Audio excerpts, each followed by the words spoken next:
Бүгін біз Семей қаласындағы Невзоровтар отбасы атындағы бейнелеу өнер мұражайында қонақтамыз. Өзің байқағандай, мұражайдың ішінде түрлі жәдігерлер өте көп. Тіпті олардың саны 6000-ға жуық.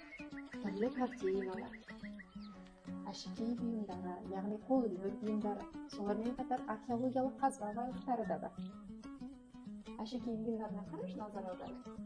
Өзінің басында шеке болып тұр. Бұл қазақ қыздарының киген әдемі бұйымдары. Шашбау шашының ұшындағы, ал менің кеудемдегі өмір жиек деп аталады. Қалай әшекей бұйымдар бүгін саған ұнады ма? Иә, анашым ол менен жүннен жасалған ба?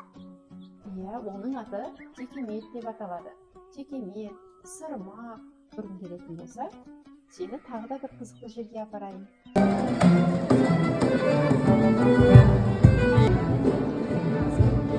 Можно еще вот так выносить. Можно вот так. Жасап үйрен күн келсе, бүгін кешке біздің цехқа кел. Барамыз ба? Сәрвар, сен өзің қалағаныңдай Нұрзия апамыздың тамаша осындай жүннен жасайтын, заттарды шығаратын шеберханасына келіп отырмыз. Нұрзия апай, бұл қандай зат? Ойыншық жасайық. Ат жасайық. Суретін салып болды, аттың денесіндегі дақтарын бәрін келтіріп болды. Сәрвар, молодец, умница. Bir дегеніне түсініп алды. Жарайсың. Жылы сабынды су бар. Жылы сабынды суды аламыз да, жүндерге су тиіп қалмау керек. Сосын мынау әдейігі жүнге су себетін сепкіш. Молодец. Қолөнерге өте бар. Қолөнер жақсы сурет салады кімге. Былай бастайсың. Бәрі алақанымен, Сәрвар өзі дұрыс деді.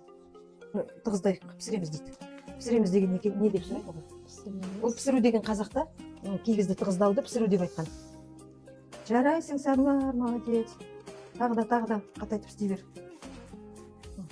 Мінекей біздің матамыз дайын болды. Кепті, мінекей мына сен жасаған мата, міне суреттердің бәрі көрініп тұр. Енді мынандай ат жасау үшін, мынандай аттың денесін үлкен формаға мынаны келтіріп ақырындап ойып ала береміз, иә? Өзіне күлкілі болып тұр. Тағы да үйге жүн алып кетесің ба, үйде істейсің? Ұнап қалды ма?